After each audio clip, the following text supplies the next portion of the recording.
Bienvenidos a La Trinchera, yo soy Cristian Sobrino y en este episodio nuevamente nos acompaña el querendón de Twitter, porque siempre será Twitter, y nuestro residente experto en asuntos de geopolítica y de crisis internacional, don licenciadísimo Orlan Castro, alias Nieto, alias Tonitas. ¿Cómo están? Muy bien, Cristian. Gracias por la invitación. Ya le podemos llamar la trinchera persa. Ya otra vez vinimos para esto mismo. No sé si a mi abuela le va a gustar esa vaina porque ella es griega, pero pues. Bueno, quizá ella le tiene más ganas a los turcos, quizás. Los griegos están movilizando los buques y los aviones. Creo que le dieron a Chipre o algo así fue. Que eso depende. Porque hay una base no es Grecia, pero quizás. Mira, Orlan, lo mencioné en el BSB que te había pedido que vinieras para acá. De hecho, voy a sacar este episodio un día antes porque como hay tanto cambio para cuestión de que sea más fresco, lo sé que mañana martes. Pero quería el insumo tuyo de la zona gris. ¿Qué es lo que está pasando ahora mismo ya unos días después de que empezaron los ataques allá en Irán? Pues parece que vamos a tener un conflicto que posiblemente dure unas semanitas, más que el conflicto del año pasado, que le llaman la guerra de los 12 días. Me parece que pudiera ser, que lo más seguro va a durar más de 12 días. Ok, y en términos de... Yo algo que quería aclarar contigo era... ¿Quién está corriendo? O sea, ¿se está coordinando las narrativas desde el punto de vista de Israel y Estados Unidos? Lo que se ha estado viendo es que están uno por un lado y el otro por el otro. No, dentro de todo hay una coordinación sobre la forma en la que están realizando los ataques, las operaciones. Las operaciones, pero la narrativa hacia afuera. Todo depende a quien tú le preguntes, porque Israel tiene su posición, que es la de su autopreservación y su defensa contra su principal enemigo. Aunque Netanyahu en ciertas ocasiones ha dicho que también él quiere darle la oportunidad al pueblo iraní, al valiente pueblo iraní, para que pueda liberarse del yugo de los ayatolás. Pero Estados Unidos, pues en ese sentido, depende quién sea el que esté hablando, pues los objetivos pueden variar. En términos de esa parte, ¿verdad? Porque el presidente cuando anunció el comienzo de los ataques, el sábado en la madrugada, ¿verdad? Sí. Él dijo que... Desde el Palacio de Mar-a-Lago. Desde el Palacio de Mar-a-Lago.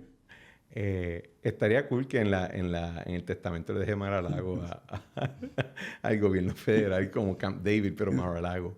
Que él estaba exhortando de que el mismo pueblo iraní se levantara y tomara control de su gobierno. Acaba de hacer esa referencia a que Netanyahu ha dicho algo similar.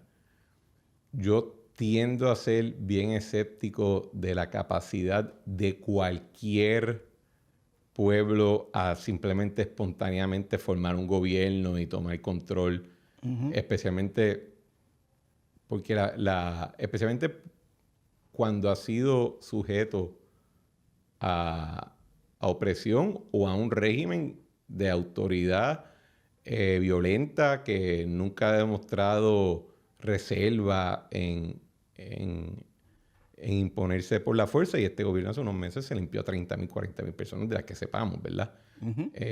¿Existe dentro de Irán una cadre de personas que pudieran formar una nueva élite así espontáneamente y tomar control de su gobierno? Bueno, dentro de Irán no hay una oposición organizada como tal. Y cuando digo oposición organizada, me refiero al aspecto político, ni mucho menos armado. O sea, pues, eso descártalo por completo. Irán se parece mucho a lo que pasaba en Venezuela. Okay. En el sentido de que en Irán, fuera más allá de los órganos militares que ya conocemos, que es el ejército y la Guardia Revolucionaria, dentro de Irán existen unas milicias internas, le llaman los BASIC, que son bien parecidos a los colectivos en Venezuela. Son grupos que están dentro de organizados en los barrios, en las ciudades, que responden al régimen, que están armados, que normalmente cuando hay estas manifestaciones, no siempre tú vas a ver a las fuerzas del Estado, al ejército o a la Guardia Revolucionaria dispersando. Ellos los envían a ellos en motor armados y después de que tiren unos cuantos tiros al aire y quizás maten uno o dos, pues se disuelve la manifestación. Y esta gente, estamos hablando que se estima que en todo Irán hay entre 500,000 y 700,000 de ellos, que no son militares ni son guardias revolucionarios. No tienen uniforme. No, exacto. Básicamente son milicias, son títeres armados que responden al régimen. Y entonces esta gente son las que controlan. Ellos vigilan en cada barrio, ellos tienen sus cuarteles en cada barrio. Incluso uno de los objetivos más recientes en estos días, estaba escuchando que era eso, dentro de Teherán, atacando los cuarteles de estos grupos, de los BASIC, para pues, tratar de neutralizarlos como tal. ¿Y quién es el líder? ¿Ellos tienen un liderato organizado? Responden a la Guardia Revolucionaria Islámica.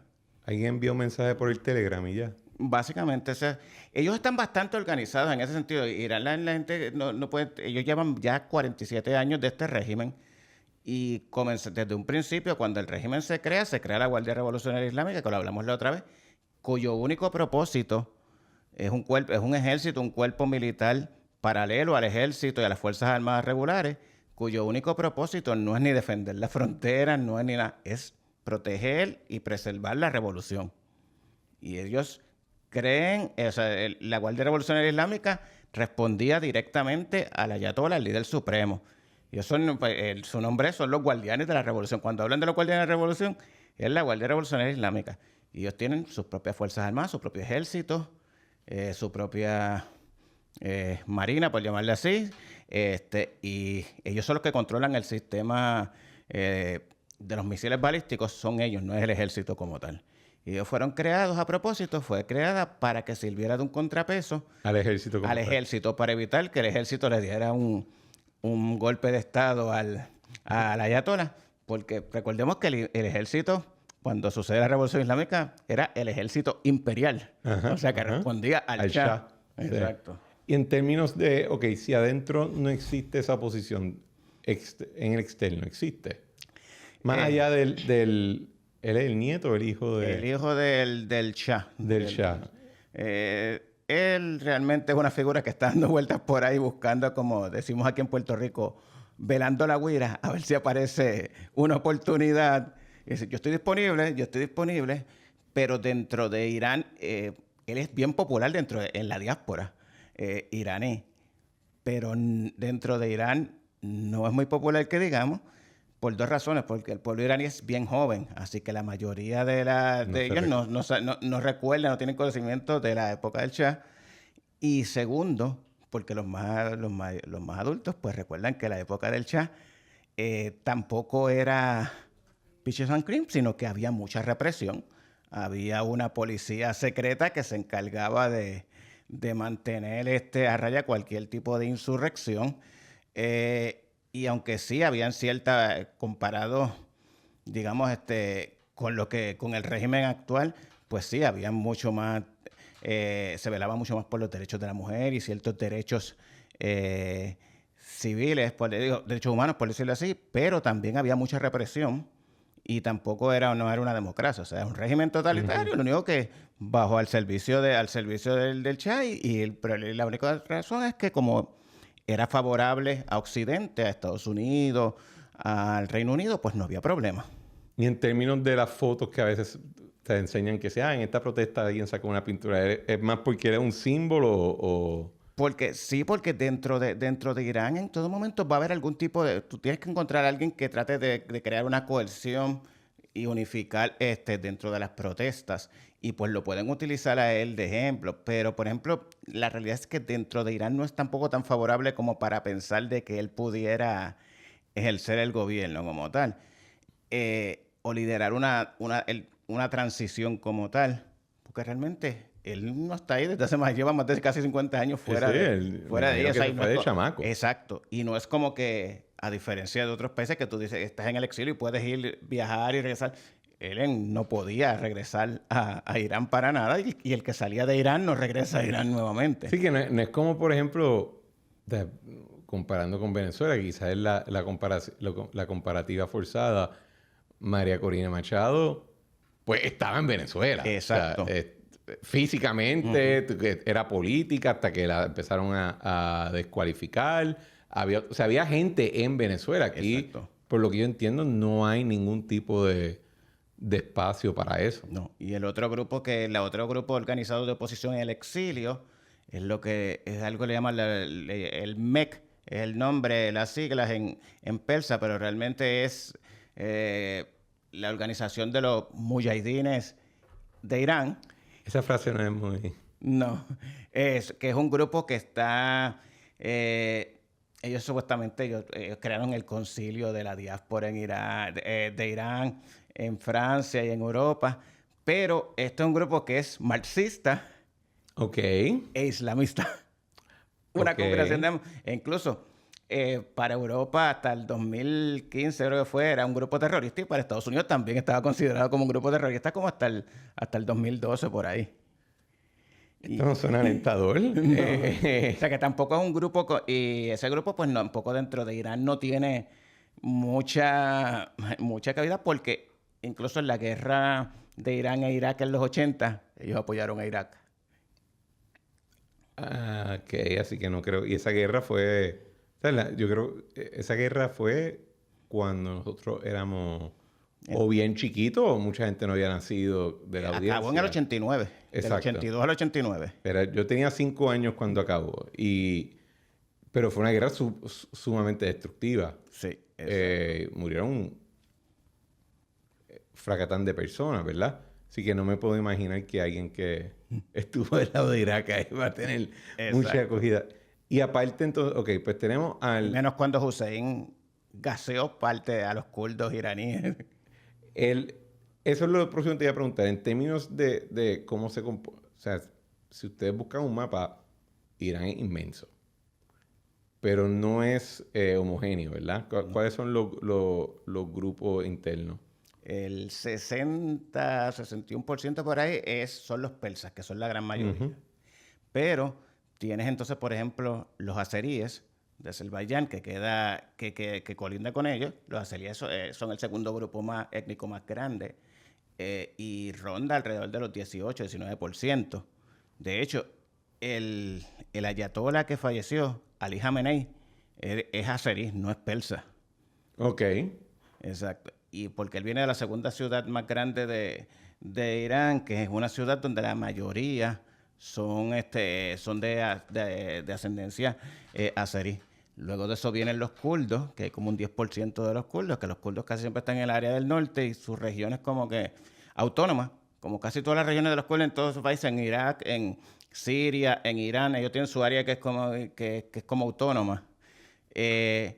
Los otros, hay árabes y hay otros que son un grupo se llama los baluchi, que se encuentra en una región que colinda con Pakistán, que son otro grupo, que ellos llevan años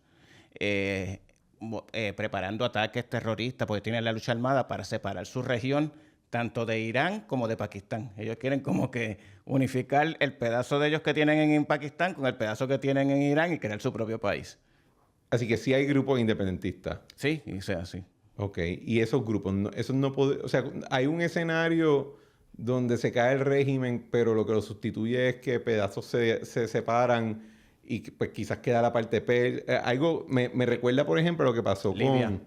¿Perdón? Libia. Bueno, iba a hacer referencia a lo que pasó con cuando también éramos chiquitos en los 90 con Serbia, Yugoslavia, ¿verdad? Que se dieron una serie de guerras, Estados Unidos bombardeó un fracatán de veces. Ajá. Y después el resultado es que se separaron. El resultado fue que las partes se fueron separando poco a poco, que eso puede ser otro escenario aquí, ¿no? La diferencia es que en la antigua Yugoslavia eso por lo menos funcionó y quedó bastante bien después de las guerras de los 90, pero actualmente pues todos esos países pues han podido progresar y son países independientes con una que otro problema entre ellos de vez en cuando, pero que son funcionales. Incluso algunos ya pertenecen a la Unión Europea. Puse el ejemplo de Libia porque es el ejemplo negativo de lo que puede pasar. Que es que luego de que caiga el régimen, si no tienen un plan, si no existe un plan claro de cómo qué pasa después de que caiga el régimen, pues lo que puede pasar es que cada grupo se disuelve, algunos cogen sus regiones, llegan, por ejemplo, los grupos yihadistas como Estado Islámico, que de por sí hay un Estado Islámico que opera dentro de Irán. Ok. Sí, y ha puesto atentados ha hecho atentados contra el gobierno, porque Estado Islámico, más allá de que son O sea, cuando dice Estado Islámico quiere decir ISIS, Daesh. O Ajá. ISIL, o como Exacto. Lo que pasa es que el Estado Islámico, ellos tienen su franquicia en cada país, en cada región, pues tienen su franquicia, como ellos le llaman. Y ellos sí, Ellos existen en Irán. En el 2023 hubo un atentado que ellos pusieron, creo que fue una bomba, que murieron como 300 personas cuando se celebraba se conmemoraba la muerte del general Soleimani. Y había como que una actividad en su ciudad natal y todo eso. Y ellos pusieron una bomba que murieron como 200 o 300 personas. Porque son sunni.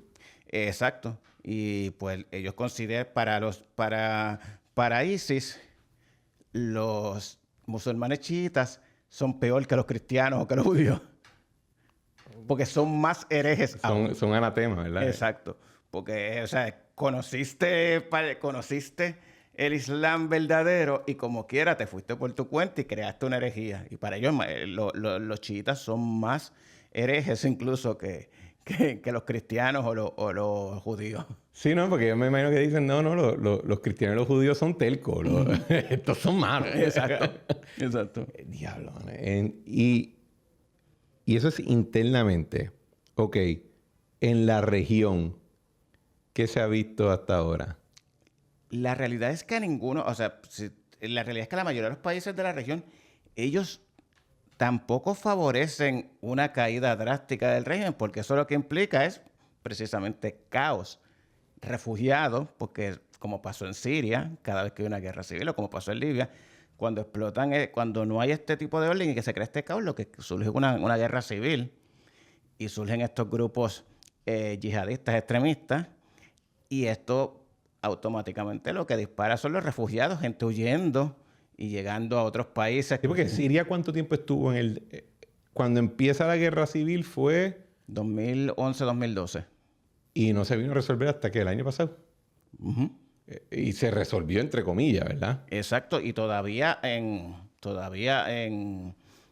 Turquía hay campamentos de refugiados sirios que todavía no han regresado. Y están los turcos tratando de que regresen ahora, pero todavía están allí. Y hubo y en la desestabilización entró entero hasta Europa, ¿verdad? Exacto. De ahí es que vienen muchos de los problemas muchos de los problemas que hay ahora mismo. Sí.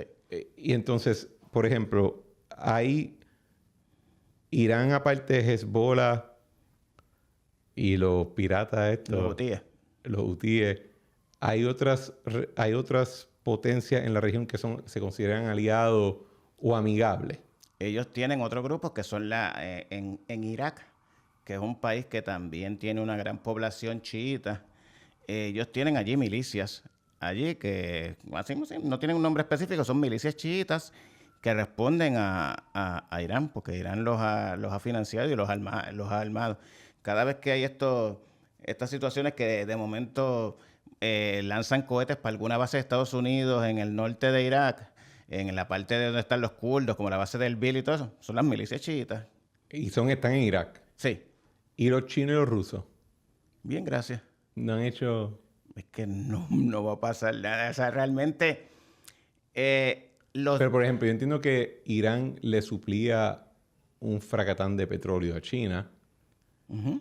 Rusia le compraba los drones a los iraníes para poder seguir peleando en Ucrania. Uh-huh. O sea, tiene un efecto sobre ellos. En ese sentido, sí, pero ninguno de ellos va a intervenir. Primero, Rusia porque tiene las manos llenas y en los últimos años, los últimos meses, podremos decir que todos los que habían hecho algún tipo de alianza o algún tipo de sociedad con Rusia se acaban de se han ido dando cuenta poco a poco de que Rusia bien, gracias. Nunca va a sacar la cara por ti. Empezamos por en Armenia, cuando los armenios confiaron en los rusos para resolver su problema con Azerbaiyán, porque los rusos eran los que iban a establecer la paz y evitar que Azerbaiyán les quitara la región del Nagorno-Karabaj. Incluso habían tropas rusas ¿Qué es ahí. esa región? Es una región que queda entre Armenia y Azerbaiyán. Esa región pertenecía a los armenios, se habían quedado con ella después de la disolución de la Unión Soviética, pero había un porciento grande de azeríes viviendo en esa región. Y entonces siempre había un conflicto. En los 90 hubo un conflicto, tan pronto se disolvió la Unión Soviética, y ahí Armenia tenía más ventaja, y Rusia intervino a favor de Armenia. Luego, con el pasar de los años, Azerbaiyán fue creciendo, encontraron petróleo y gas, y cuando tú encuentras petróleo y gas, pues tienes más dinero y puedes comprar mejores armas.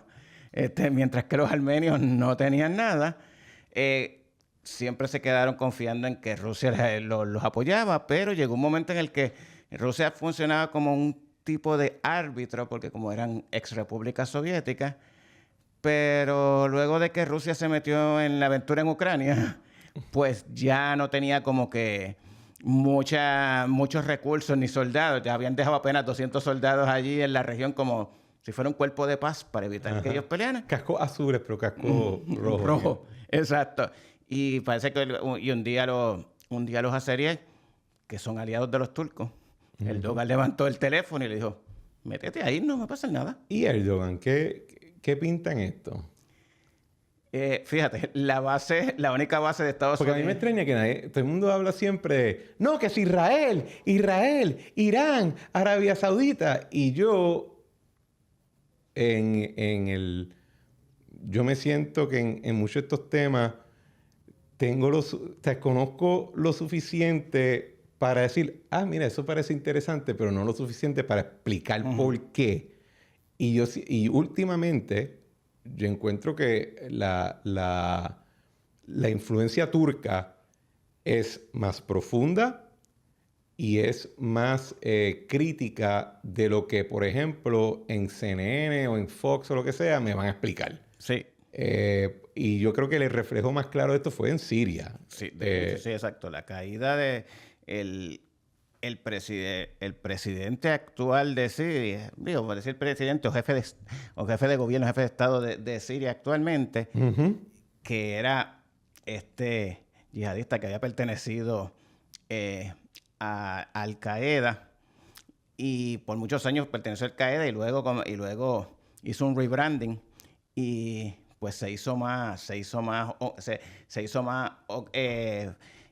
friendly para Occidente. Lo mandaron a bajarse la barba, lo han vestido de traje y por eso terminó hace unos meses en Casablanca, a pesar de que todavía nadie le había avisado al Departamento de Estado que quitaran la recompensa que tenían sobre su cabeza, porque cuando él fue allá a Casablanca todavía el Departamento de Estado... ¿Qué? Sí, no lo habían eliminado. ¿Erdogan? No, el de Siria, perdón. Exacto.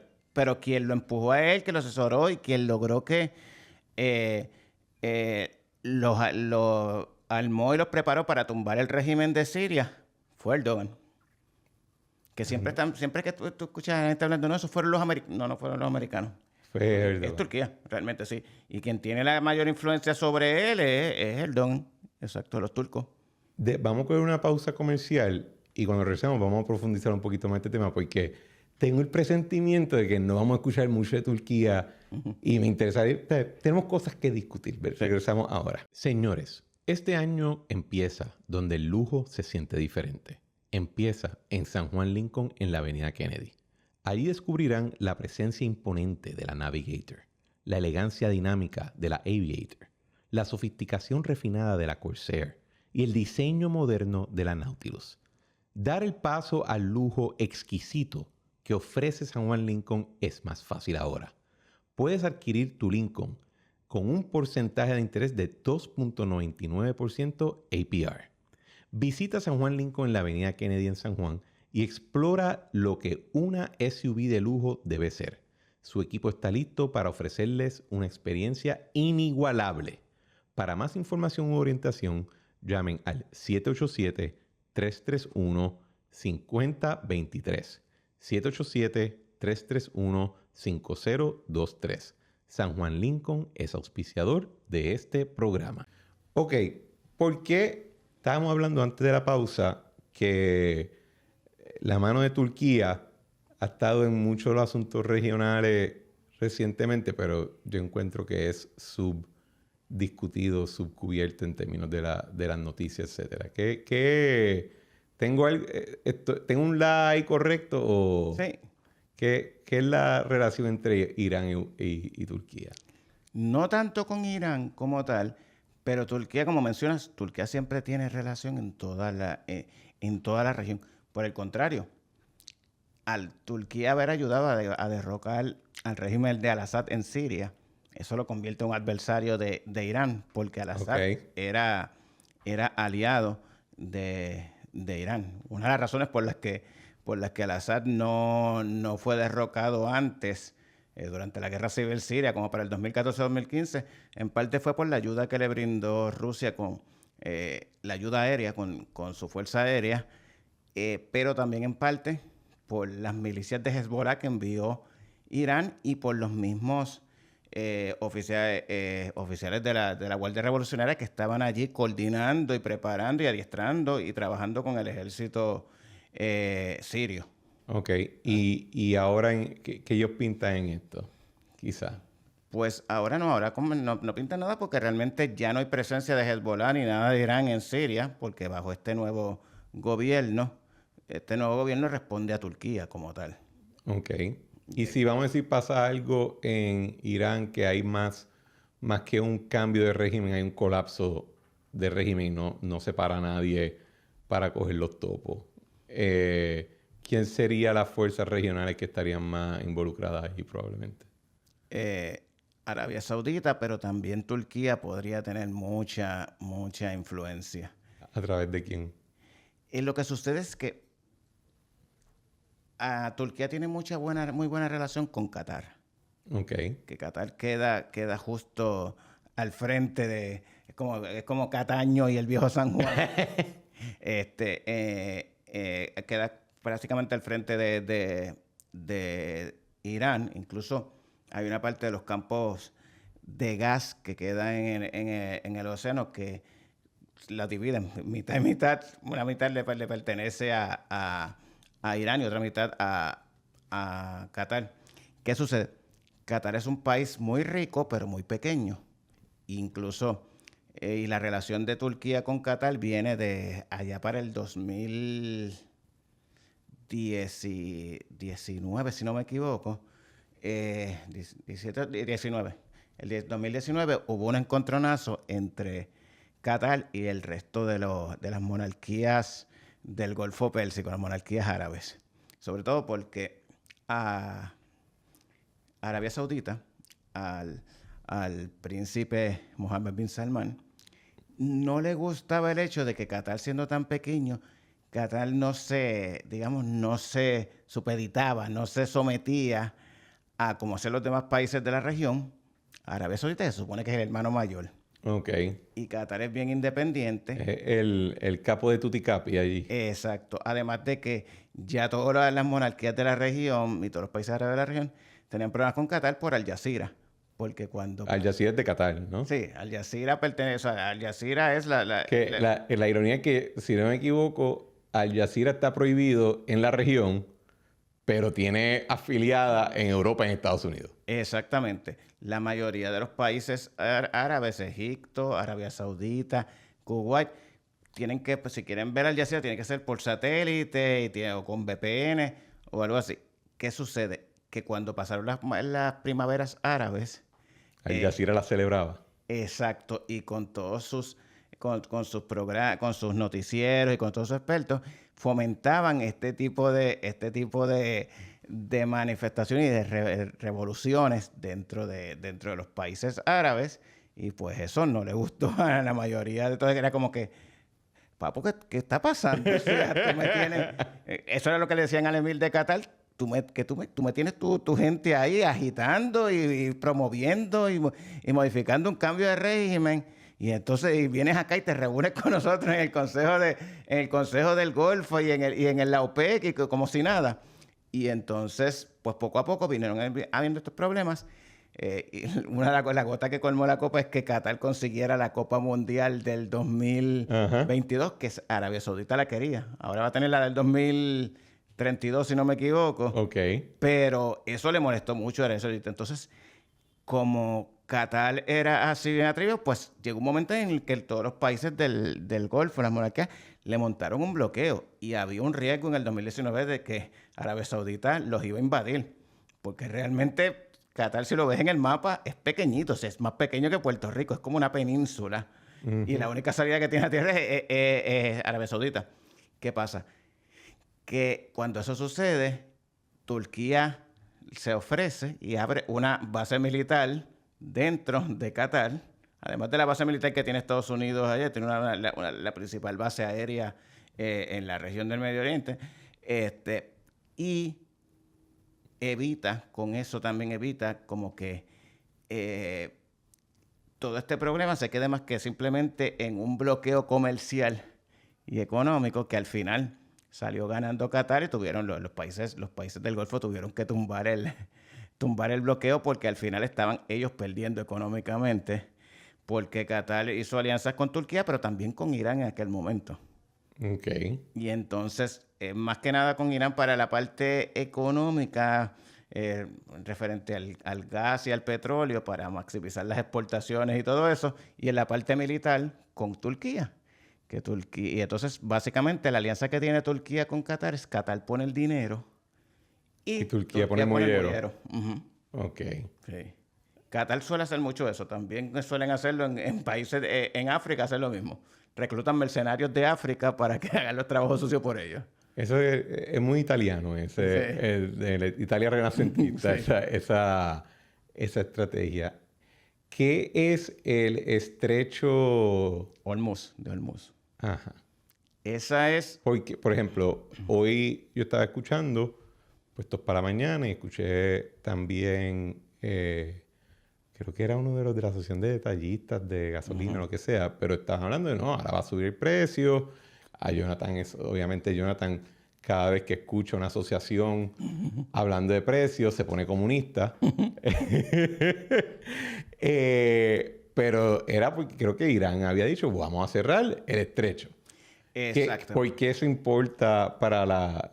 Porque por ahí, por el estrecho de Hormuz, que es un pedazo bien... Por eso es que lo puedes cerrar, porque realmente, como dice el nombre, es un estrecho, un pedazo de mar, brazo de mar, en un momento dado que es muy pequeño, angosto.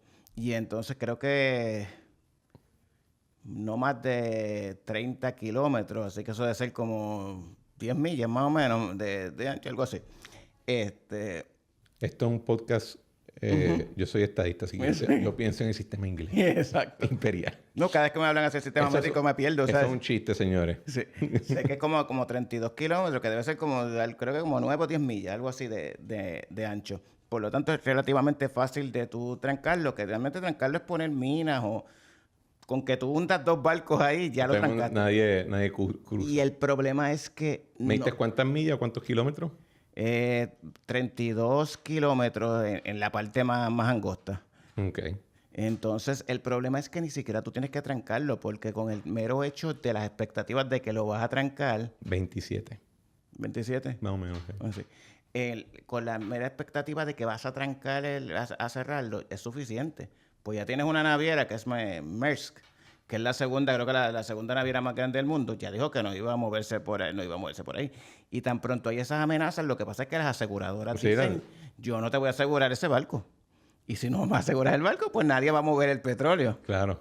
Y entonces automáticamente no tienes que bloquearlo, porque simplemente con la expectativa ya creaste ese problema. Es como un filibuster. Que ya no tienes que hablar en el Senado. Simplemente le das al voto que dice filibuster y se acabó el... Sí, porque tú amenazas con que voy a cerrarlo. Y estando la situación tan tensa, pues sí, la amenaza se vuelve efectiva. Y ahora mismo, ¿quién está dirigiendo Irán? Ahora mismo hay un consejo de 3 personas que es... ¿Cuánto han matado ya del sábado para acá del consejo? No, además de la ayatollah, murieron toda la cúpula de la Guardia Revolucionaria, murió el ministro de Defensa, el jefe de inteligencia de la Guardia Revolucionaria, el secretario del Joint Chief Staff de los militares, creo que el más importante, el más alto rango de la Marina, un montón. O sea, realmente por eso fue que se dio el ataque se dio en esa ocasión, porque estaban todos reunidos. No es porque habían decidido que esa era la fecha. No, lo que sucede es que no sé si tú recuerdas, en diciembre, a finales de diciembre, a comienzos de enero, Netanyahu viajó a Washington y se reunió con Trump.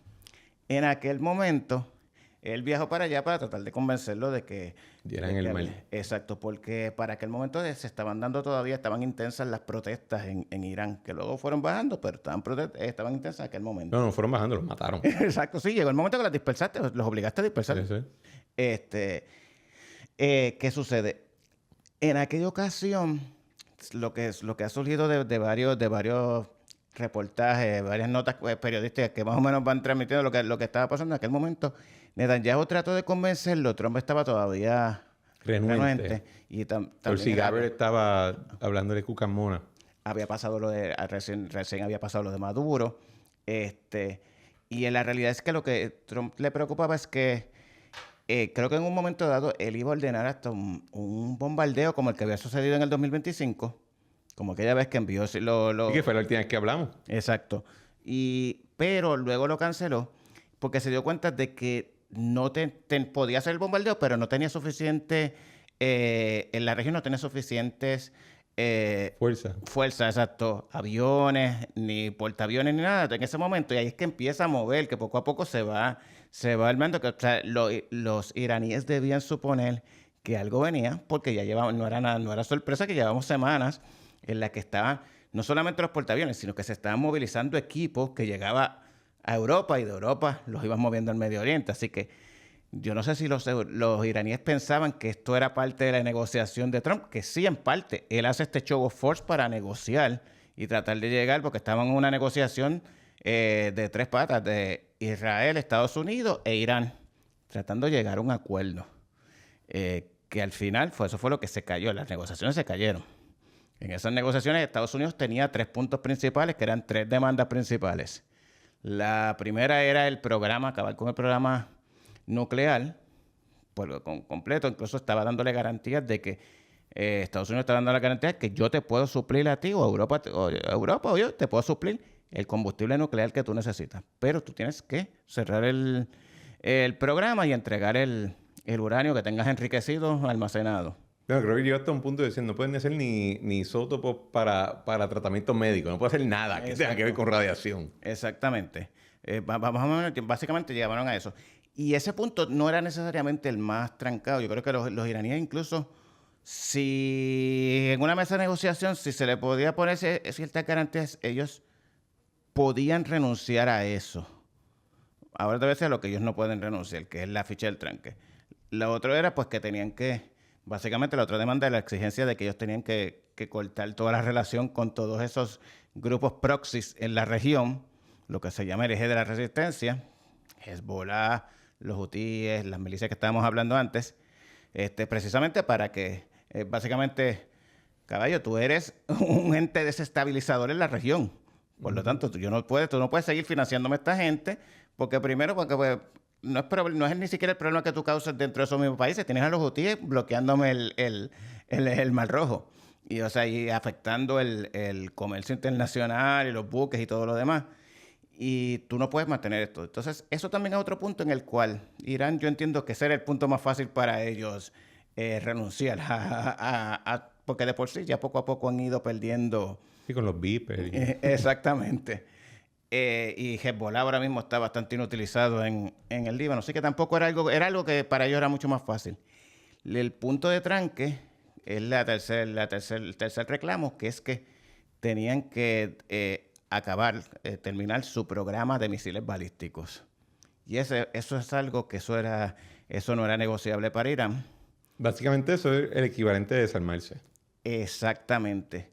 Porque lo que pasa es que Irán... En un momento... Y me corrige si estoy mal, por ejemplo, En el caso de Rusia y Ucrania, lo que siempre ha estado pidiendo Ucrania es, a Estados Unidos y Europa, es dame misiles balísticos para yo poder cruzar. Exacto. Y eso siempre ha sido lo que... Es que si te los doy, es lo mismo que yo dispararle a Rusia. Y creo que eventualmente llegaron a algún tipo de arreglo. Sí. Pero fue... Los de corta distancia. Y con todo eso, ahora con eso y con los drones, es que poco a poco han ido destruyendo, sobre todo refinerías, que con lo que ellos están atacando mayormente en Rusia es refinería. Y eso entonces, me puedo imaginar que Irán dice, si te entrego eso, pues es lo mismo que desarmarme. Exacto, porque Irán, a diferencia de otros países, Irán en los 80 y 90 tomó una decisión, sobre todo en los 90, de que ellos decidieron no tener, como quien dice, una fuerza aérea. Ellos no tienen una gran fuerza aérea. Ellos no invirtieron en comprar jet fighters ni bombarderos. Ellos decidieron invertir en crear un programa de misiles balísticos, que es con lo que han estado atacando a todos, no solamente Israel, sino a todos los países de la región desde que empezó el conflicto. Y ellos han desarrollado, más allá de la industria que han desarrollado con los drones, que es bastante efectiva, porque aunque esos drones no son, los drones que ellos construyen no son drones que causen demasiado daño explosivo, porque son relativamente pequeños comparado con otros. Y son drones suicidas, son drones que tú los utilizas una vez y ya, no son como los Reapers de Estados Unidos, que el dron en sí carga un proyectil. No, estos drones que ellos crean, los Shahed, el dron es el proyectil. Tú lo envías y luego se va a estrellar. Se choca ya. Exacto. Esos drones son bastante baratos, relativamente baratos para construir y para preparar, y bastante fácil. Por eso es que ellos le han vendido a Rusia y le funciona a Rusia porque sirven para hacer ataques de saturación. Si tú envías 200 de cantazo, te funciona bien y te satura las defensas antiaéreas. ¿Qué es lo que ha estado pasando con Israel y con los otros países del Golfo que tienen sistemas antiaéreos, pero cuando tú recibes tanto, o sea, si te envían de momento 20 misiles y 50 drones, normal se te va a colar uno o dos de esos misiles o de esos drones. No siempre te va a funcionar bien las defensas antiaéreas. Ellos han decidido por eso y la industria más allá de la industria de los drones, la industria de los misiles balísticos y sublevación, ellos se han perfeccionado eso. Y están a un nivel de que ellos pueden llegar a producir entre 80 a 100 mensuales. Lo cual le permite a ellos se estima que ellos tienen un inventario de más de 2.000 misiles en estos momentos. Misiles balísticos que sirven precisamente para esto. Esa es la defensa de ellos contra Israel. Ese es el punto en el que se sabía que no era negociable porque ellos podrían llegar al punto del programa nuclear de poder ceder en ese punto, pero en el punto de los misiles balísticos, para ellos eso es un no deal, o sea, eso no estaba en discusión. Y entonces, ¿eso salió en algún reportaje o es...? Porque hasta ahora todo lo que yo he visto es que hablan sobre el asunto del programa nuclear. Pero tú lo que acabas de decir es, no, fíjate, probablemente podían llegar a un acuerdo en el programa nuclear, podían llegar a un acuerdo en los grupos satélites, el asunto era en las armas. O sea, en algún lado sale reportado de que esa era la ficha del tranque. Sí, ese es el único punto en el que ellos realmente están objetivamente trancados. Siempre que Irán siempre trató, obviamente, de negociar con Estados Unidos la parte nuclear, porque si tú puedes negociar a ver si podemos llegar a un acuerdo sin tener que yo obligatoriamente cerrar el programa, pues mejor para mí. Pero la realidad es que sí, lo que pasa es que ellos también jugaron mal su partida pensando de que mientras más dilataran las negociaciones, quizás podían conseguir más al final. Y lo que no se habían dado cuenta es que también mientras más tú dilatas las negociaciones, el equipo militar y los vueltaaviones están llegando a la región. Sí. Así que tienes que pensar que en algún momento... Quizás pensaban que no se iba a bajar ahí el gatillo. Exactamente. Y entonces, ya una vez tienes todo eso ubicado en la región, entonces la única diferencia fue lo que pasó el sábado. Es que se dio unas circunstancias especiales, que era que se dio esta reunión, que quien descubre la inteligencia de que se va a dar esta reunión es la CIA, y se la da... ¿No fue el Mossad? No, la CIA se la provee a Israel. En esta ocasión la tenía la CIA. ¿Y eso salió reportado? Sí. Creo que el Wall Street Journal lo sacó. Ven acá ahí. Así que no era que los dientes... No era que todo el mundo tenía un GPS en los dientes de embuste. Porque salió también un reportaje... No un reportaje, por favor.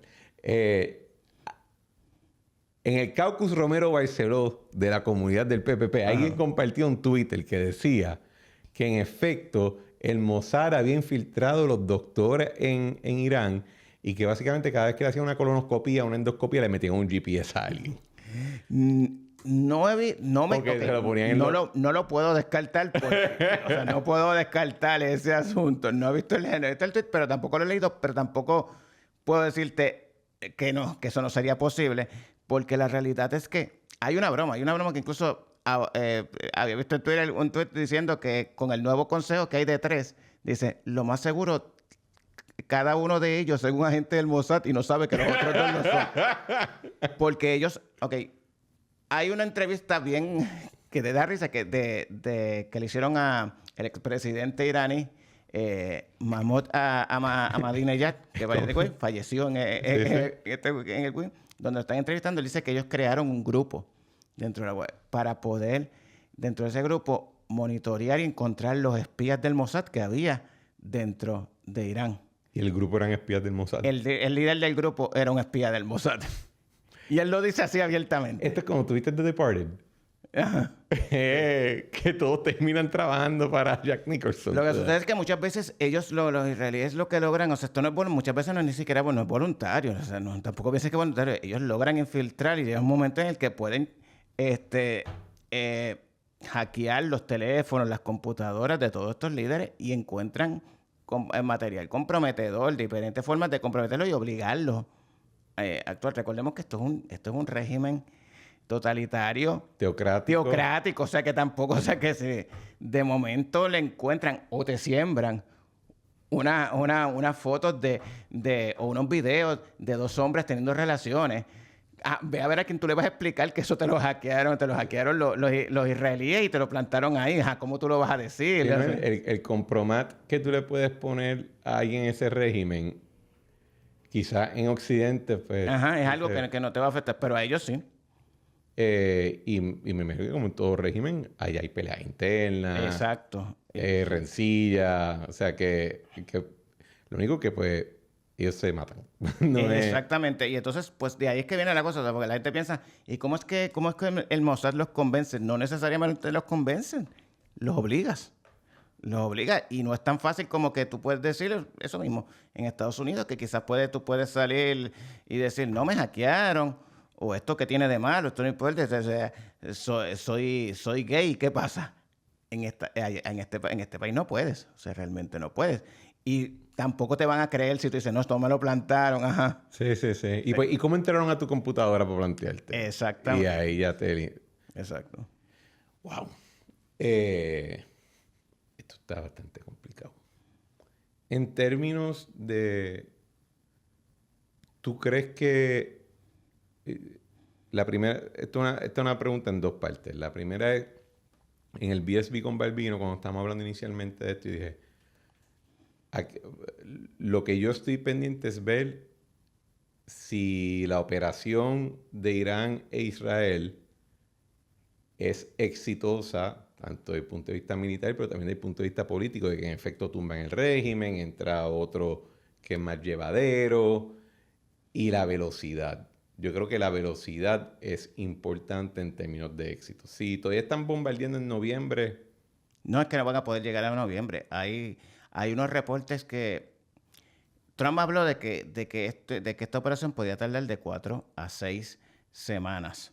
¿Qué sucede? El problema es que ya habían, antes de la operación, había salido un informe que se filtró de la inteligencia, de inteligencia israelí, del Mossad, y de la inteligencia militar israelí, donde ellos analizando lo que tenía disponible Estados Unidos en cuanto al armamento y lo que ellos mismos tienen disponible en cuanto al armamento. El problema es que este tipo de operación no se rige por cuánto tú quieras, sino cuánto tiempo tú tienes para poder producir y reabastecerte, sobre todo de los misiles y la munición más sofisticada que es difícil de proveer. O sea, esto no es algo, esto no es como le pasa a Ucrania o a Rusia, que ellos lo que utilizan es armamento para unos cañones ahí de artillería, que Rusia lo produce a niveles mucho más altos que Europa y que Estados Unidos, porque es armamento obsoleto que aquí ya no se utiliza y pues ellos sí tienen la fábrica. Pero en el caso de Estados Unidos e Israel, ese armamento, esa munición es mucho más especializada y las fábricas no producen ese mismo nivel y se van agotando. Y para ponerte un ejemplo, en el caso de Israel, que se habla tanto de la cúpula de hierro, el Iron Dome, que realmente no se está utilizando mucho aquí porque aquí son misiles balísticos y el Iron Dome brega más con cohetes y mortero y cosas exactamente. Así. Aquí lo que se está utilizando son el sistema Arrow, que es el más sofisticado, y el David Sling, la onda de David, que es para misiles balísticos. Los interceptores, que son los misiles que tú utilizas para interceptar y destruirlos en el aire, cada uno de esos cuesta sobre $250,000 versus el misil. ¿Y en una noche cuánto de eso tú vas a usar? En la guerra de los 12 días ellos gastaron 300. 300. El año pasado, 310, 320. Y el problema no es el costo, es que se estima que no pudieron reponerlos en un año, para esta fecha, no han podido reponer la cantidad total de esos 300 que perdieron. Quizás pudieron un poco más de la mitad. Que llega un escenario donde tú tienes que decir lo que déjalas pasar hoy. Y ellos de por sí las dejan pasar dependiendo. Si el radar establece que va a caer en el desierto, lo dejan pasar o en un área que no esté poblada.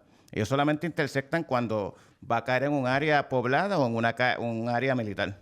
Ok. Y en términos, entonces, volviendo a la primera parte de la pregunta.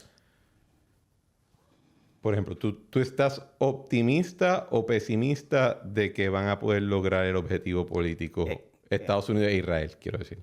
Lo que pasa es que si el objetivo político... Te lo pregunto porque hoy vi un reportaje ahorita allí en los monitores que decía Hexeth no descarta land troops. Y yo... No, ellos no van a hacer eso. Bueno, por eso digo, pero entonces, ¿cómo que no descarta? O sea, eso es ya tú tratando de comunicar que va a todas, ¿verdad? Pero... Sí, pero eso no va a pasar. Primero porque para eso ahí sí necesitaría la aprobación del Congreso. Trump todavía tiene 60 días para trabajar esta... Ellos están usando la resolución de poder, el World Power. Exacto, que te da 30 días y luego 30 días para poder remover. Entonces, pero para tú movilizar boots on the ground, ahí tú necesitas aprobación del Congreso. Y con los midterms en este mismo año, y realmente no es viable. O sea, invadir Irán no es viable. De la misma manera que se hablaba que invadir Venezuela no era militarmente viable por el tamaño y la cantidad de personas. Irán es mucho más, porque Irán es mucho más grande que Venezuela. Y Irán es una situación que es un área que es un terreno que es similar a Afganistán. Mucha montaña. Lugares donde realmente no va a funcionar de por sí. Ese es el problema. Los bombardeos que está haciendo Estados Unidos, que son más... Mientras Israel está bombardeando las zonas civiles, Estados Unidos está enviando los bombarderos... Todas las noches está enviando los B-2 y los B-1, que son los bombarderos de alto calibre, para bombardear montañas, no solamente la zona donde están las plantas nucleares y las instalaciones nucleares, sino donde están los depósitos que tiene Irán alrededor de todo el país, los depósitos de los misiles balísticos. Así que Estados Unidos está más enfocado en objetivos estratégicos y Israel es táctico. Exacto. Y ¿Tú crees que es pesimista u optimista de que puedan cumplir la meta política? Lo que pasa es que yo estoy pensando que oye, yo no sé, por eso te estoy... La estrategia que yo entiendo que están ejecutando los iraníes es que ellos tienen claro que ellos no necesitan ganar.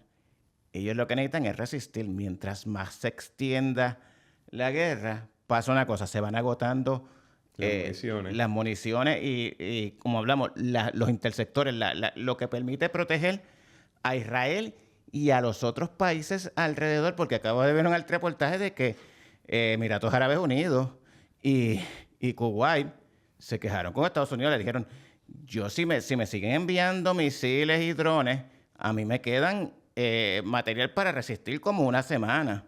Que eso es la razón por la que Irán también está atacando estos otros países, no es por necesariamente porque tengan bases americanas, es porque es la forma de presionar a que estos países, ellos están jugando una jugada, están haciendo una apuesta un poquito más complicada porque en el caso de Arabia Saudita dijo, no, ahora yo voy a mover mis aviones y voy a estrenar todos estos aviones que siempre llevo años gastando, invirtiendo y comprando. Vamos a ver si los americanos me dieron de verdad Exacto. el Tesla, o si lo que tengo aquí es un Lumina. Exacto. igual que los cataríes y los Emiratos Árabes Unidos están en esa posición. Y porque ellos han llegado a un punto en el que Qatar dijo que no va a exportar por ahora, paró la exportación de gas natural licuado. Y eso se estaba escuchando ahí, eso hizo que aumentara en un 30% el precio del gas. Alrededor del mundo. Sí, exacto, porque ellos proveen el 20%. Anda pa'l cara. Y entonces, ahí viene la cosa, que es lo otro, lo que estamos hablando del Estrecho de Hormuz. La mayoría del petróleo digo, la mayoría no. Básicamente el 100% del petróleo que vendía Irán se lo vendía a China. Y China lo compraba a descuento. A precio de pescado bombado, pues le sacaba el vivir. Igual que hacían con Venezuela. ¿Por qué? Porque el único país al que las sanciones no se las podían aplicar, las sanciones que tenía, pues es China. Porque Estados Unidos no entraba en ese juego de sanciones con China directamente. Y entonces, pero ahora, el problema no es que China no pueda comprar. China puede comprar petróleo. Lo que pasa es que tiene que ir ahora a los mercados y competir con todos los demás.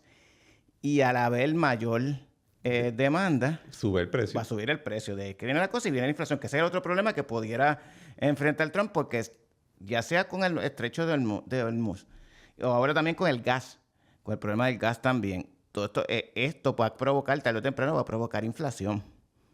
Y eso es uno de los problemas, son las cosas que más Trump le teme. Así que tú entiendes que la estrategia defensiva de Irán es aguantar lo más posible. Aguantar y apostar a que la presión doméstica, política o la presión de los aliados sea lo que esencialmente es su fuerza en la contienda. No hay capacidad de crear, o sea, no hay la capacidad de causar un daño genuino en términos de bombardeo o lo que sea, sino suficiente daño para causar la presión que entonces... Y yo dije Yen o Yuan. Yuan, ¿verdad? Sí.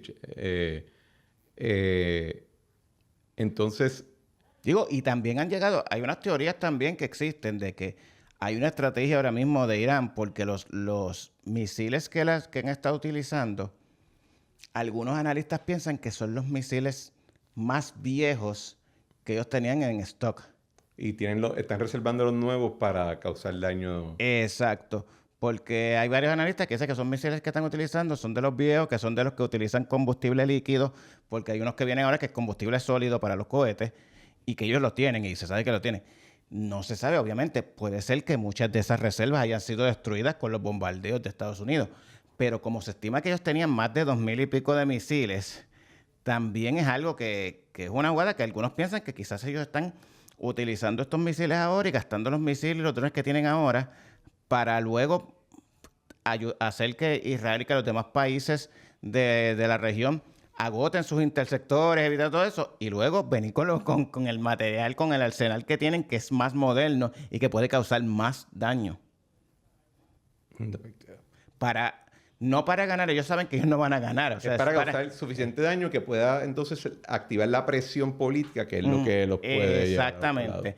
Porque también sabemos que Estados Unidos hoy derribaron 3 aviones, gracias a Dios no hubo muerte. ¿Qué fue lo que pasó ahí?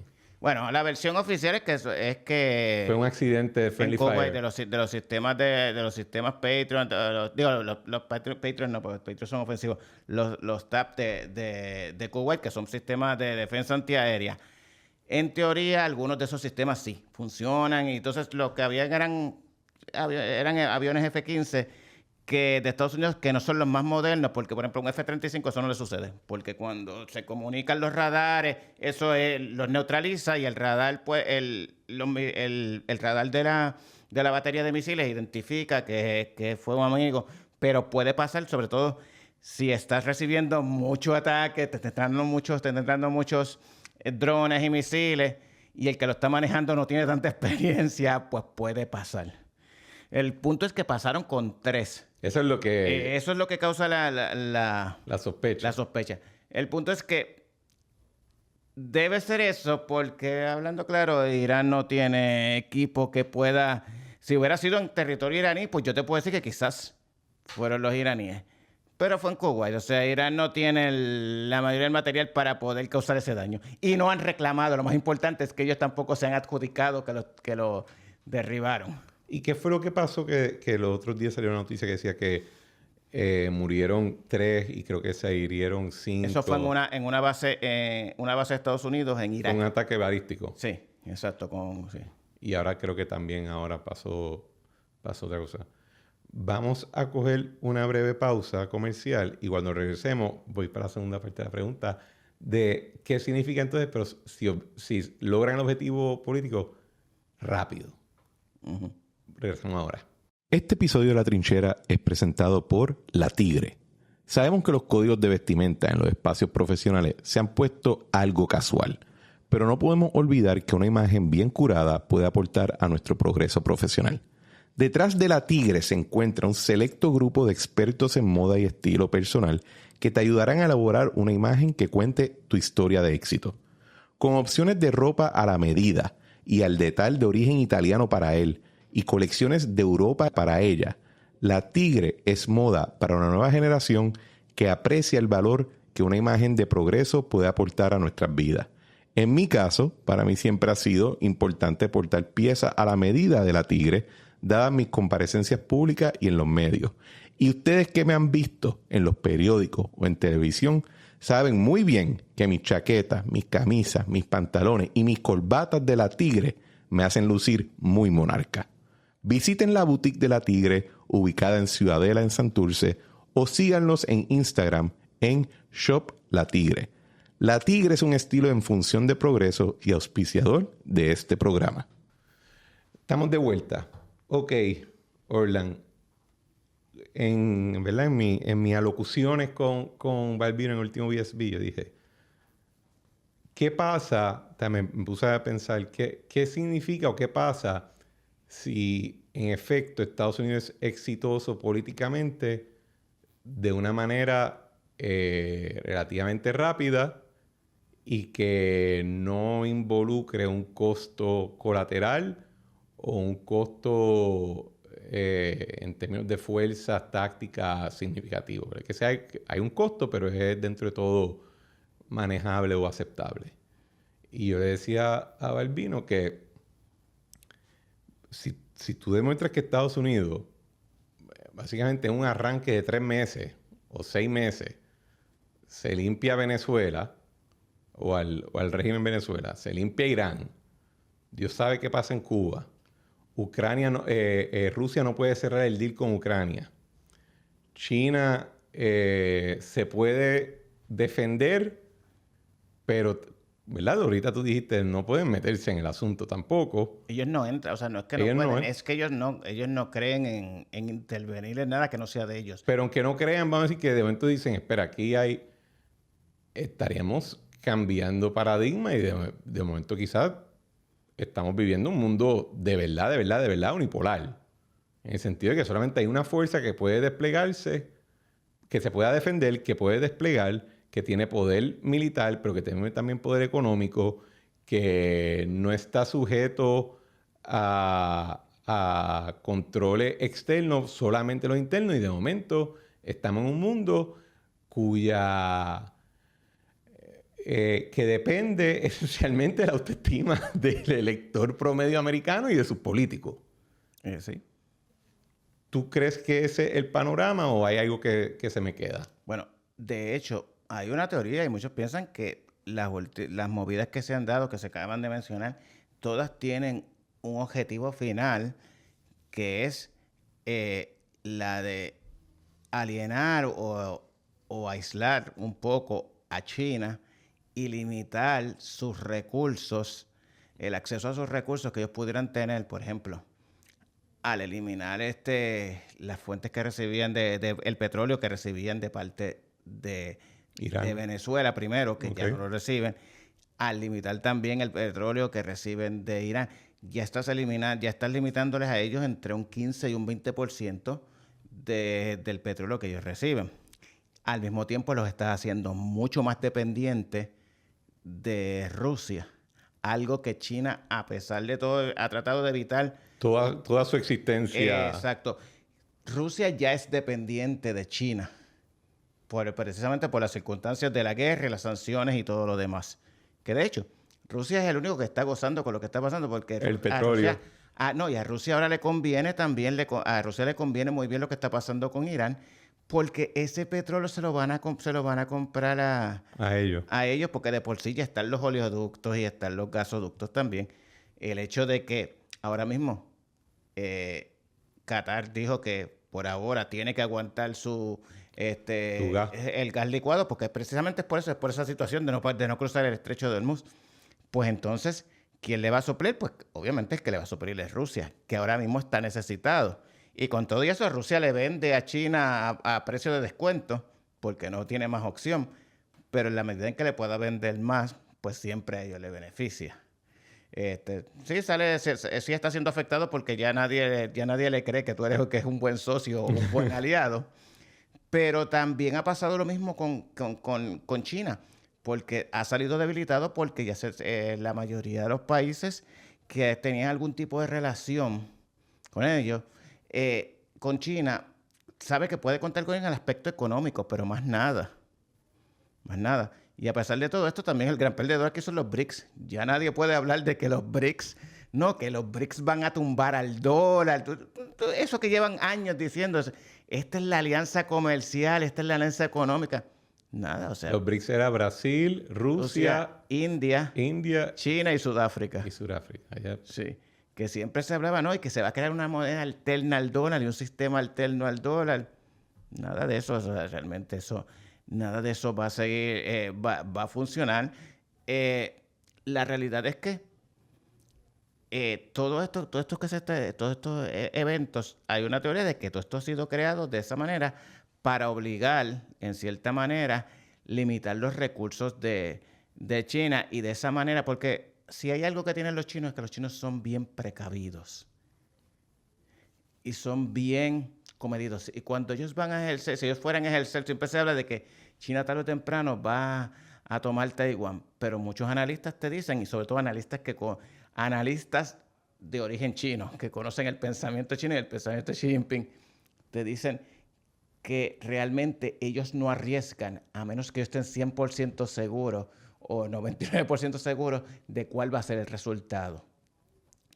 Y en la medida en la que tú le alteras los factores, de por sí, hace como 30 días atrás, un mes atrás, Xi Jinping se limpió a la mayoría de la cúpula militar, a toda su cúpula militar, precisamente por desconfiar, por la paranoia que tiene, porque ya tiene el síndrome de Stalin, y el hecho, la mayoría de los expertos de las analistas dicen que el hecho de haber eliminado a todos esos generales, todos esos comandantes, todos esos altos mandos, lo que ha hecho es que ha retrasado por lo menos 2 a 3 años cualquier tipo de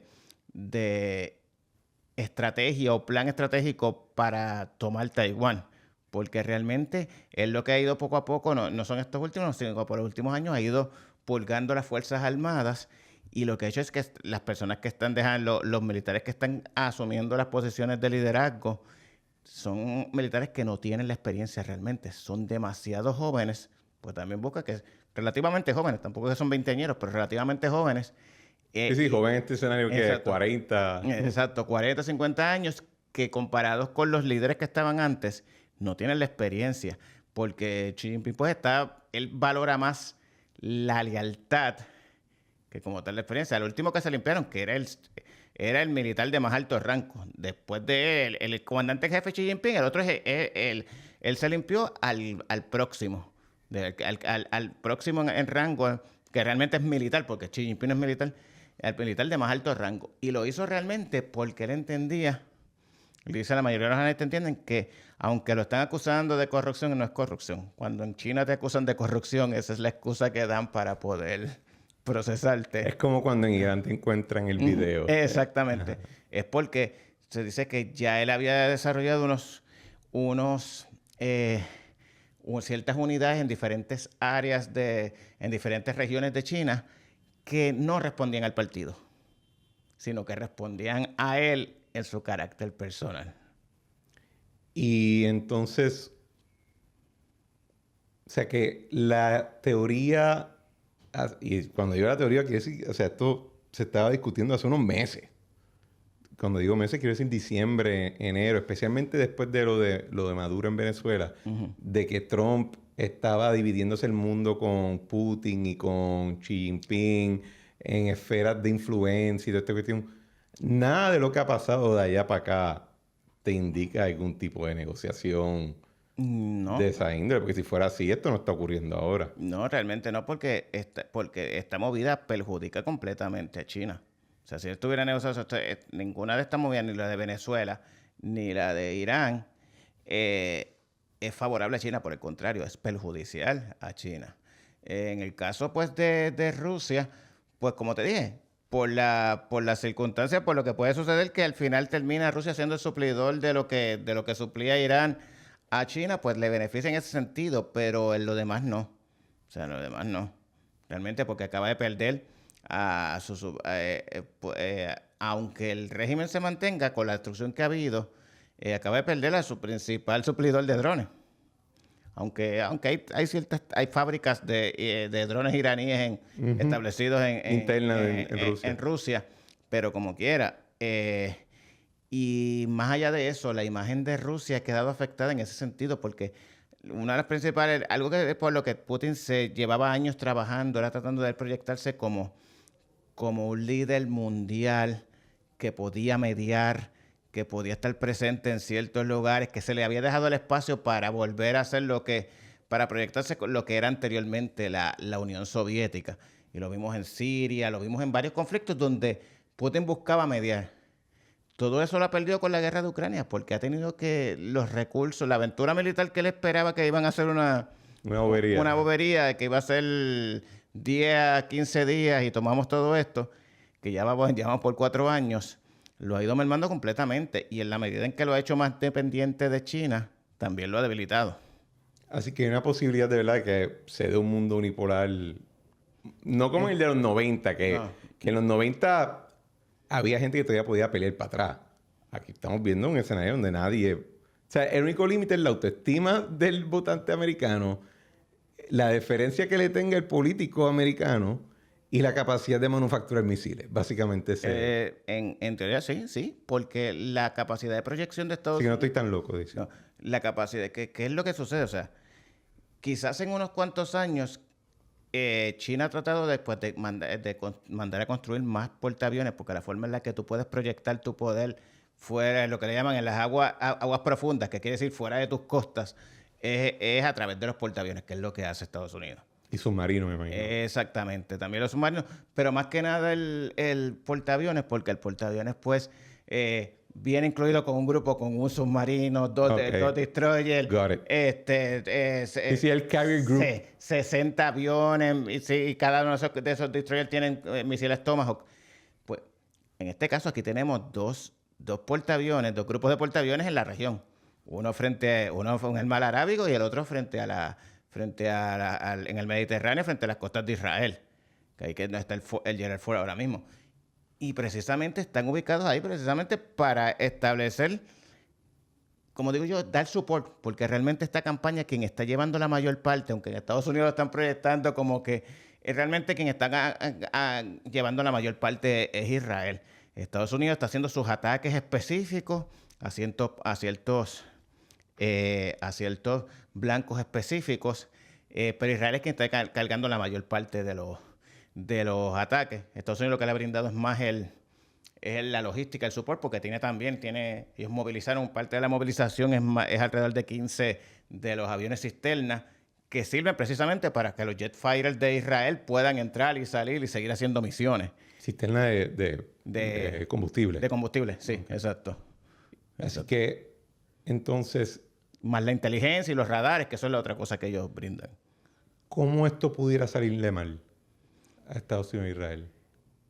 Yo entiendo que si Estados Unidos lo que quiere, mientras la Porque cosa... si sale mal, pues, de momento, te lo pongo de esta manera, si sale bien, lo que pasó en Irak y Afganistán no es necesariamente una derrota histórica, es el resultado de que el nene estaba estirando los pies y aprendiendo a usar, digo, estirando las piernas y aprendiendo a cómo estabilizarse en los pies. Ujú. Si sale mal, entonces ves una carencia estratégica, ¿verdad? ¿Cómo le podría salir mal a ellos? Yo entiendo que a estas alturas, al haber eliminado a la Ayatollah y a la mayor parte y a la cúpula de la Guardia Revolucionaria, yo entiendo que lo que les puede beneficiar a ellos es que, aunque había aunque la Ayatollah se dice que desde el año pasado había dialogado y había establecido como que unas líneas de sucesión dentro de los mismos militares que llegaban hasta el cuarto, precisamente pensando en eso mismo. O sea, Y que todos se van. te moriste tú, pues viene este, te moriste tú, pues viene este, pues en esa sucesión. Pero el punto es que muchos de estos comandantes o generales tampoco son jóvenes, no tienen la experiencia realmente. Los otros días se vio una situación en la que tuvo que hablar el presidente de Irán en una entrevista explicando por qué habían atacado con drones y misiles un barco petrolero en el puerto de Omán, porque se supone que Omán es el país que estaba mediando en el acuerdo. Sí. O sea, que por eso yo hice un chiste que dije, en Omán se dieron cuenta que solamente hay una Suiza. La única Suiza es Suiza. O sea, no hay más nadie. Tú no eres la Suiza del Medio Oriente porque te puede caer igual. Le pasó igual a Qatar, que también es quien originalmente mediaba y recibía a los talibanes y recibía a los de Hamas para poder entrar en negociaciones y todo esto, y como quiera se han visto afectados. ¿Qué pasa? Que cuando él explica, dice que eso fue un error. Lo que pasa es que había unos comandantes que estaban dejándose guiar por unas directrices que tenían preestablecidas desde antes de la caída del Ayatollah. Y eso te da una indicación de que puede ser que estén al garete en algunas áreas, o sea, estén cada quien por su cuenta porque no hay una cabeza todavía bien establecida. El problema es que al no tener una cabeza bien establecida, por lo menos dentro de la Guardia Revolucionaria, la mayoría de ellos tienden a ser más radicales, más hardcore. Algo como parecido a lo que pasa con los carteles cuando le tumban la cabeza a alguien, que eso es lo que hablaba con Jonathan y con Luis, que la mayoría de los que se supone que iban a ser los que se menciona como sucesores del Mencho, estaban haciendo un show of force. Esa era la razón por la que ese día estaban haciendo bloqueos, quemando cosas, porque demostrando su poder de convocatoria.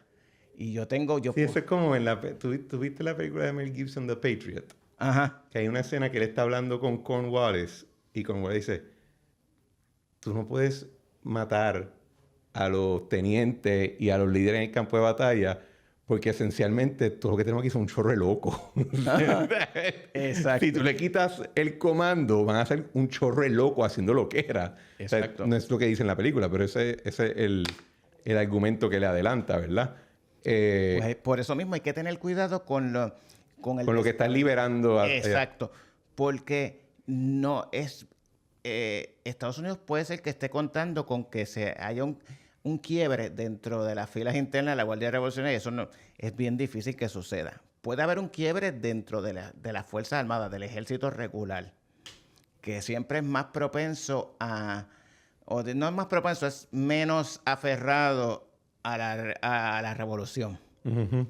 Pero la Guardia Revolucionaria, dentro de la Guardia Revolucionaria es bien difícil porque no es solamente que ellos son militares y que son creyentes en la revolución y está el aspecto religioso, es que también está el aspecto económico, porque el Ayatollah fue muy inteligente y él lo que hizo fue que puso en manos de la Guardia Revolucionaria muchos de los negocios, incluso parte de la exportación del petróleo, para que ellos siempre tuvieran dinero y de esa manera mantener la lealtad. O sea, las industrias de construcción, las industrias, compañías de construcción, todo eso está bajo ellos. O sea, todo eso está bajo la Guardia Revolucionaria. Ellos tienen sus propias fuentes de ingresos.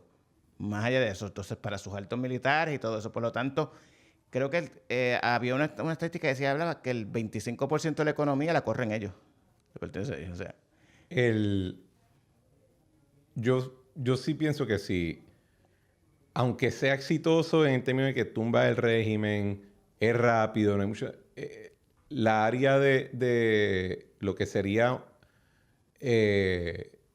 desastroso para Estados Unidos e Israel sería que termine en un caos. En una catástrofe humanitaria.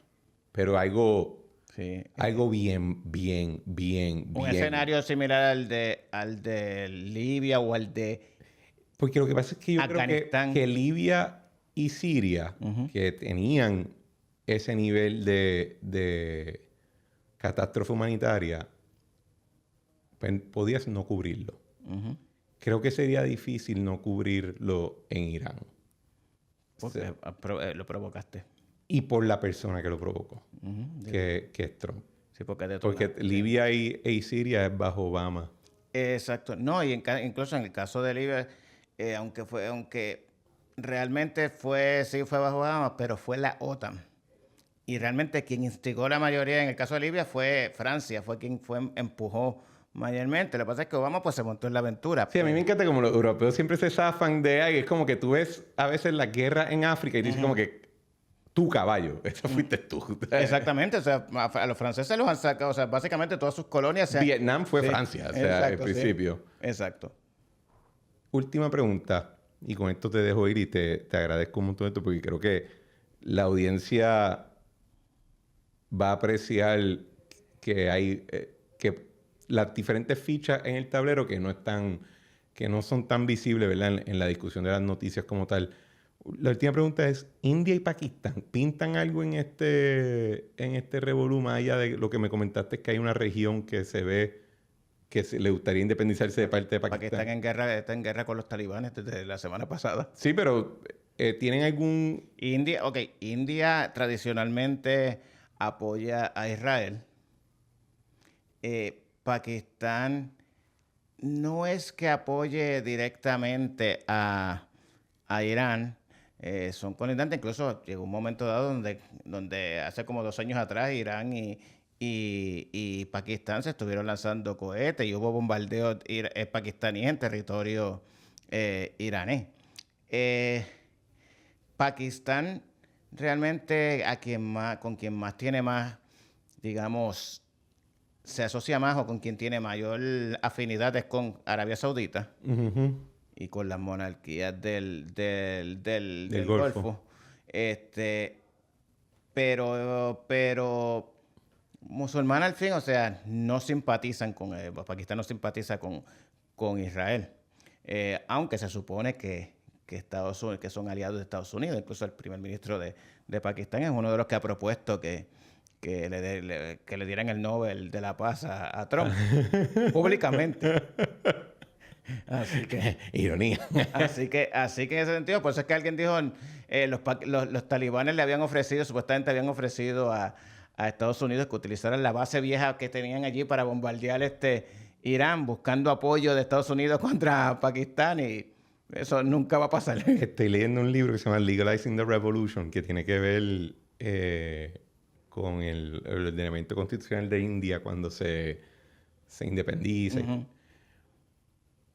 A mí no me estaba tan claro que básicamente Estados Unidos quien tenía mejor relación era con Pakistán casi todo el tiempo y hasta que cogió el lado de Pakistán en muchos conflictos y que la relación con India todavía era media, hasta recientemente era algo problemática. Y todavía es medio problemática porque a India le gusta jugar a 2 bandas y pues le gusta mantener buena relación con Rusia. Al mismo tiempo que busca relación con Estados Unidos, con que no tiene buenas relaciones con China. Eso nunca va a pasar. Sí, no, y la política creo que allá siempre... Básicamente el polo político allá es cuán facha o no facha queremos ser. Sí, sí, lo que nadie sabe. Exacto. Modi es ultra nacionalista. Dice, pero de verdad, como que... Sí. El partido que está en el poder, que es el de Modi, es es lo más, es extrema derecha realmente. Sí, pero es como que facha o facha diet, pero facha. O sea, algo, a mí me vuelve la cabeza. De hecho, si quieren leer algo bastante diferente, Legalizing the Revolution, me está volando la cabeza mucho. Lo que pasa es que él es facha con los musulmanes. Exacto. Sí. Bueno, Orlan, gracias. Gracias a ti por invitarla. Seguro que sí, creo que va a ser de gran provecho. Grayson, ¿cuándo vuelve? ¿Algún día? Algún día. Yo siempre digo a la gente que no pierdan la fe. Por lo menos que uno puede perder. Estoy seguro que eso fue lo último que perdió la Ayatollah. Bueno, señores, nos vemos pronto. Cuídense. Bueno, señores, este ha sido otro episodio de La Trinchera. Como siempre, le damos gracias por sintonizar y les pedimos que por favor compartan el episodio y el programa con sus amistades, sus familiares, compañeros de trabajo y hasta con la gente que les caiga mal. Por favor, suscribirse a La Trinchera en su plataforma preferida y dejen un rating positivo 5 estrellas en la plataforma que merezca. En el caso de Apple Podcast, por favor, escribir un review bonito. Si van a decir algo negativo, se lo pueden reservar. A nadie le interesa lo amargada que es su vida. Y si desean comentar el episodio, pueden hacerlo en Spotify, en la área de Q&A, debajo de los show notes o en la parte de comentarios en el caso de YouTube. Les aseguro que leo todos los comentarios y mensajes y los tomo en consideración. Y como siempre, le damos gracias a Eric Harper por nuestra música Spirit of España y a Claudia Rosario por nuestro arte. Nos vemos en la próxima.